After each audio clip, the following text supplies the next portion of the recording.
Minha sobrinha cuspiu no meu bolo de casamento e disse que eu não merecia algo tão bonito. Eu congelei, depois cortei uma nova fatia, pedi que fossem embora e escolhi a graça com consequências. Meu nome é Morgan.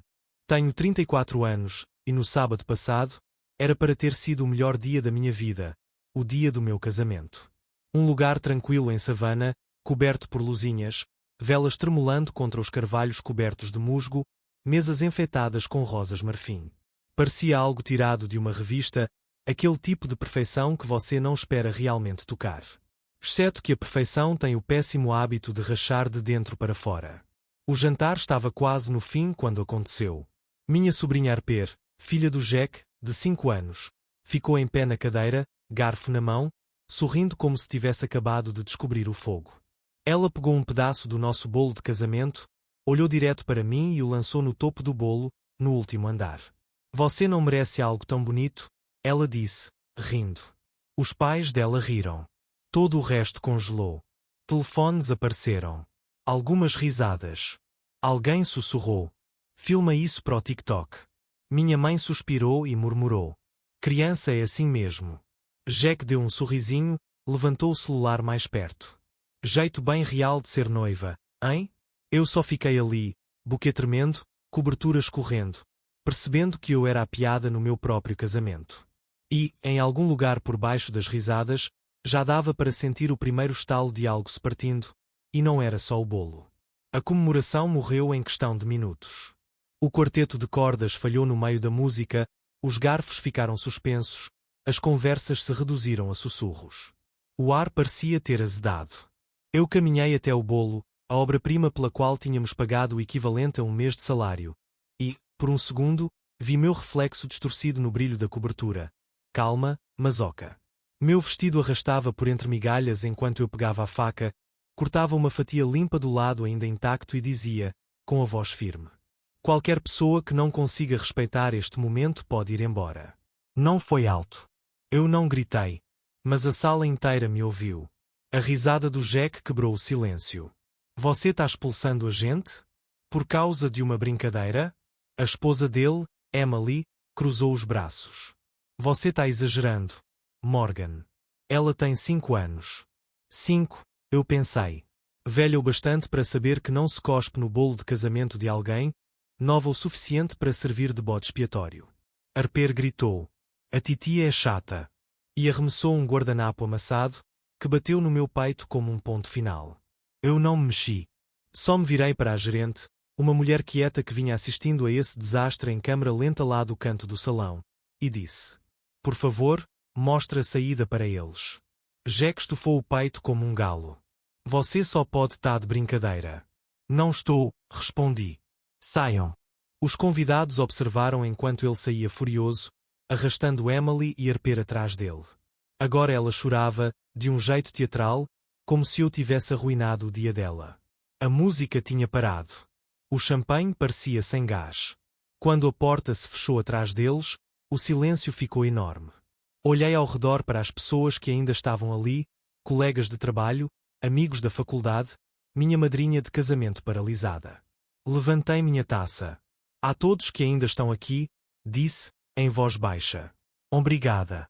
Foi o brinde mais educado de um velório que se pode imaginar. A noite seguiu cambaleando, sem graça. As pessoas dançavam por obrigação, não por alegria. Meu marido recém-casado, Daniel, tentava puxar conversa, mas eu sentia a vergonha dele irradiando como calor.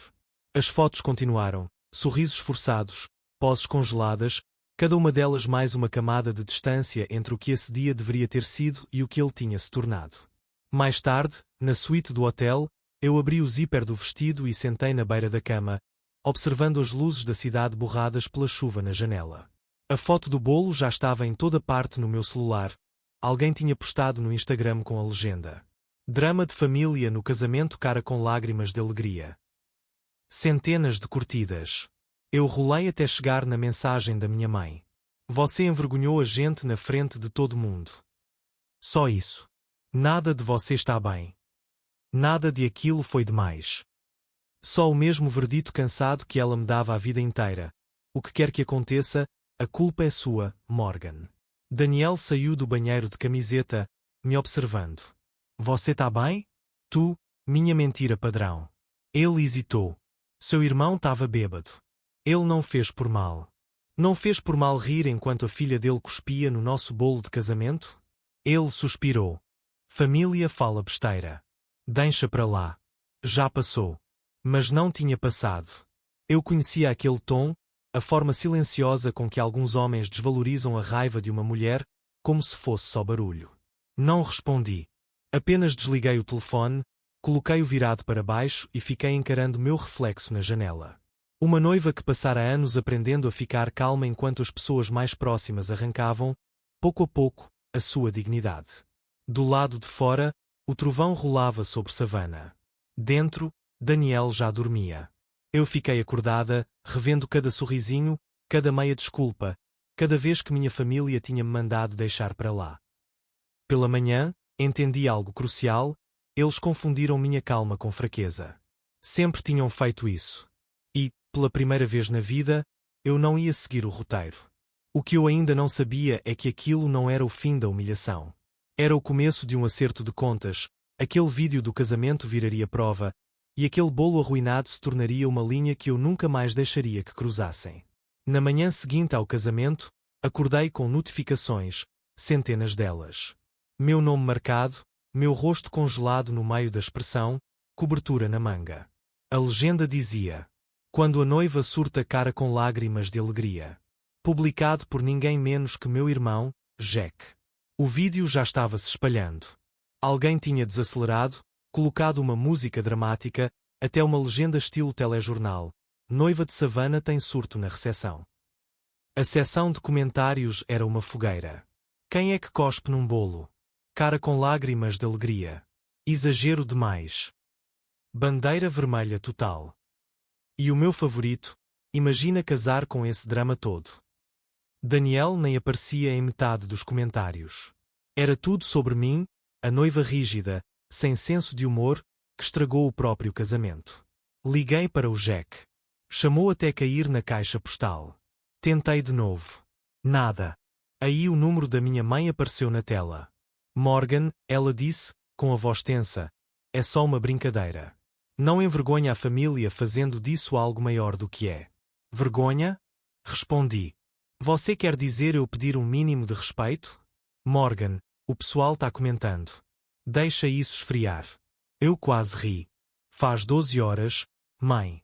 Ele me humilhou na frente de todo mundo que eu conheço. Ela suspirou. Você conhece seu irmão. Ele é sensível. Sensível. Essa era a palavra que ela usava toda vez que ele destruía alguma coisa. Quando bateu o caminhão do papai. Quando pegou emprestado do meu fundo da faculdade. Quando gritava com garçons. Sensível. Eu desliguei sem dizer mais nada. A verdade é que a crueldade do Jack não era novidade, só tinha ficado pública desta vez. Eu vinha amortecendo as consequências para ele desde que era velho o suficiente para ter um contra-cheque. Depois que papai morreu, eu quitei os $9.000 que restavam do caminhão dele para mamãe não perder o veículo. Jack prometeu pagar metade. Nunca deu um centavo. 2 anos depois, me pediu para ser fiadora de um empréstimo para o sonho do food truck dele. Um sonho que virou uma van destruída e $14.000 de dívida. Quando os cobradores ligaram, adivinha o nome que estava no contrato? O meu. Ele jurou que ia se acertar e me pagar de volta. Em vez disso, postou outro vídeo, um close do bolo destruído, dando zoom no garfo da arper coberto de cobertura. Legenda. Talvez da próxima vez ela escolha um sabor que valha a pena não cuspir. Os comentários estavam piores desta vez. Arper agora era uma lenda sincera e sem filtro. Eu era a noiva Karen. Gente que eu nem conhecia discutia se a minha reação tinha arruinado o casamento ou salvado do tédio. Daniel dizia para eu bloquear, ignorar, seguir em frente. Ele não entendia que aquilo não era só fofoca da internet, era a minha própria família me transformando em entretenimento. Naquela noite, abri o bloco de notas do celular e comecei a listar tudo que Jack me devia. Não era sobre dinheiro, era sobre clareza. Financiamento do caminhão do papai, $9.000. Empréstimo do food truck, inadimplente $14.000. Dinheiro de fiança em 2018, $3.200. Aluguel que paguei quando ele perdeu o emprego, $1.600. Emergências diversas, $3.000. Total, $30.800. E o pior? Eu tinha feito tudo isso em silêncio. Sem sermão, sem jogar na cara. Só aquele entendimento implícito de que a Morgan sempre resolve. Naquela noite, mandei uma mensagem para ele. Estou-me retirando de tudo que você me deve. Acabou a rede de segurança. Não me procure de novo a menos que seja para pagar o que prometeu. Ele nunca respondeu. Mas eu via os amigos dele, os mesmos que estiveram no meu casamento, se marcando no post, enchendo de emojis rindo e comentários tipo acho que a noiva chegou no limite cara com lágrimas de alegria. Foi aí que caiu a ficha. Eles preferiam me humilhar do que me agradecer. Preferiam apontar o dedo e rir do que olhar no espelho. Meu irmão sempre tratou bondade como moeda para gastar e jogar fora. Antes, eu achava que, se continuasse ajudando, ele mudaria. Que família, no fim, reconheceria esforço, lealdade, sacrifício. Mas, rolando aqueles comentários, com o criança é assim mesmo da minha mãe e quando na cabeça, percebi algo que já devia saber há anos. Algumas pessoas não querem ser salvas. Elas querem plateia para o próprio caos. E eu tinha estado na primeira fila, pagando o ingresso. Quando finalmente desliguei o celular, a tela ainda brilhou por alguns segundos, como se relutasse em me deixar sair. Pela primeira vez em uma década, deixei o silêncio se estender, pesado, mas limpo. Amanhã, prometi a mim mesma, eu ia começar a cobrar outra coisa. Não dívidas, mas respeito próprio. E, desta vez, eu não ia perdoar em silêncio. Uma semana depois do fiasco do casamento, meu telefone tocou de novo, o número da minha mãe piscando como aviso de enxaqueca. Quase não atendi, mas a curiosidade ganhou. Morgan, ela começou, a voz tremendo, mas ensaiada. Seu irmão tá com problemas. Quando é que ele não tá? Respondi seca. Ela hesitou. O crédito dele tá colapsando. O banco tá ameaçando tomar o caminhão. Ele tá se afogando. Querida. Precisa de ajuda, só mais uma vez.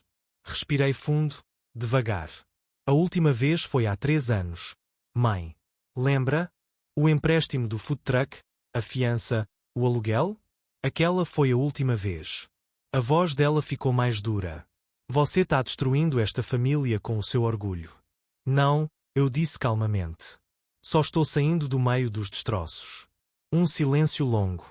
Depois, o bip. Ela tinha desligado. No dia seguinte, a ligação veio do banco. Um homem educado, com uma voz calma demais para aquilo que estava dizendo. Senhora Hayes, estamos ligando sobre a caminhonete Ford F-150 da qual a senhora é coassinante com seu irmão. Os pagamentos estão com 4 meses de atraso. Se o valor não for regularizado, vamos proceder com a retomada do veículo. Perguntei quais eram minhas opções. Bem, ele disse, a senhora poderia estender o acordo de coassinatura. Refinanciar em seu nome. Eu quase ri. Não, acho que terminamos por aqui. Ele pareceu surpreso. Senhora, podem levar de volta, eu disse. Recolham o veículo. Silêncio. Depois entendido.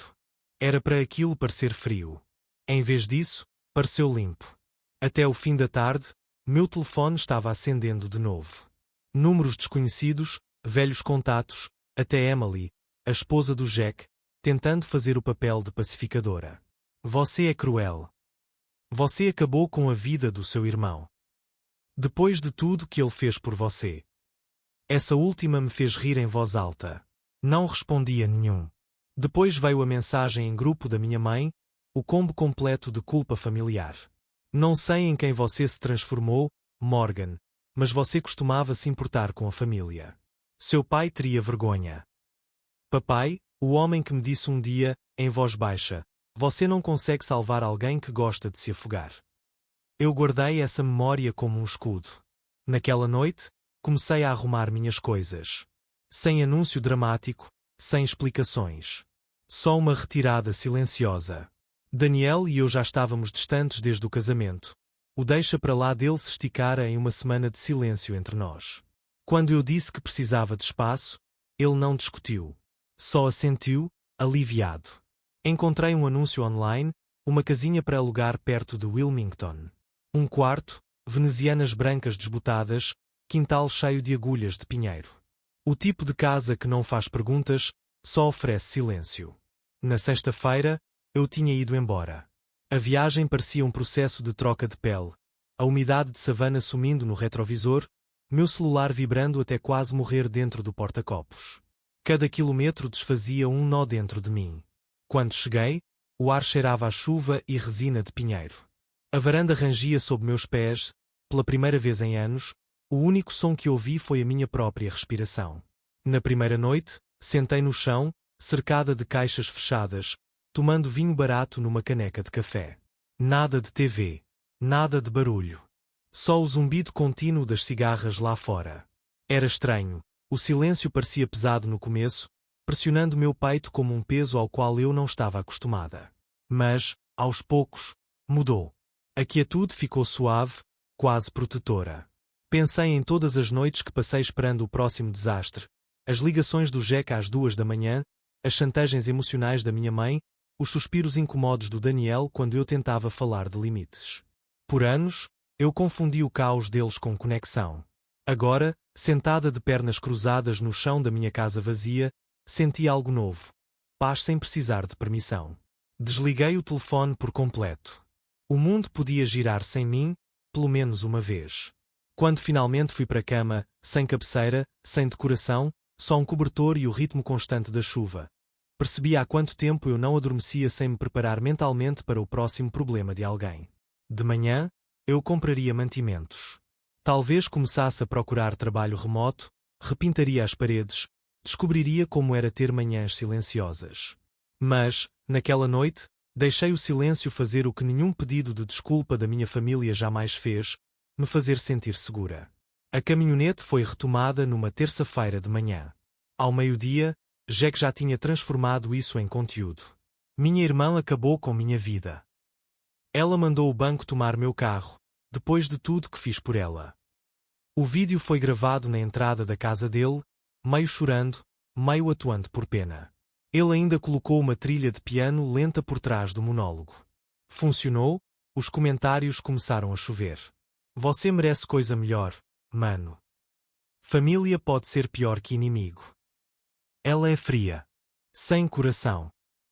Estranhos consolando ele por consequências que ele mesmo tinha construído. Mamãe mandou mensagem naquela noite. Você precisa pedir desculpas. Ele está sofrendo. Fiquei olhando para aquela frase por um bom tempo. Pensei no bolo escorrendo pelas minhas mãos enquanto Jack ria. Em cada empréstimo que na verdade era doação. Em cada insulto embrulhado na palavra família. Depois, larguei o telefone e não senti nada. Nem raiva. Nem culpa. Só um vazio silencioso que parecia cura. Um mês se passou. Wilmington ficou mais fria. Eu passei a manhã caminhando por trilhas de pinheiros atrás do chalé, deixando o ar limpar a cabeça. Consegui um trabalho remoto como assistente administrativa. Quieto, estável, anônimo. Ninguém ali me conhecia como a noiva surtada de Savannah. Só como Morgan, a mulher com café demais na caneca e um gato resgatado chamado Biscuit. Aí, num sábado, eles apareceram. Ouvi o carro antes de ver, o barulho do cascalho, o ronco baixo do motor parado tempo demais. Fui até a varanda e lá estavam. Minha mãe no cardigã, braços cruzados com força, e Jack, acabado. Barba por fazer, olhar perdido. Morgan, começou minha mãe, voz trêmula mas ensaiada. A gente precisa conversar. Jack cortou antes que ela continuasse. Você destruiu a gente. Apoiei o ombro no batente da porta. Não, Jack. Eu só parei de deixar você me destruir.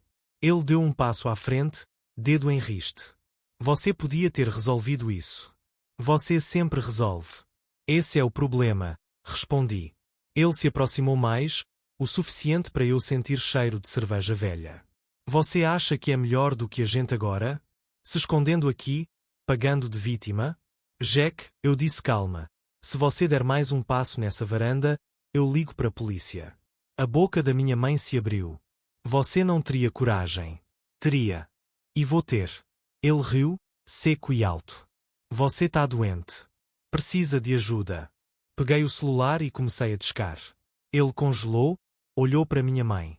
Vamos embora. Ela pirou de vez. Foram embora levantando poeira e xingamentos. Mamãe me lançou um olhar pela janela, o mesmo de quando eu não queria dividir meus brinquedos quando criança. Desapontamento, não pelo que eu tinha feito, mas por eu me recusar a ceder.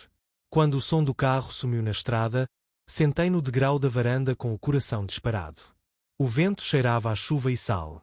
Minhas mãos tremiam, mas não era medo, era adrenalina indo embora depois de anos de reação engolida. Metade de mim esperava a culpa chegar mais tarde, aquela velha dor que seguia toda a briga. Ela não veio. Naquela noite, deixei o celular em outro cômodo, fui para a cama e dormi a noite inteira. O primeiro sono sem interrupções que tive em anos. Sem culpa. Sem barulho. Sem emergências me esperando no escuro. Só silêncio, não daquele frágil, que se quebra quando alguém chama seu nome, mas o profundo, constante, que parece posse. Quando acordei, o sol atravessava as persianas, quente no meu rosto. A casa estava quieta. Minha vida, pela primeira vez, não girava em torno da desordem de outra pessoa. Fiz café, abri as janelas e percebi a verdade mais estranha de todas. A paz não se anuncia.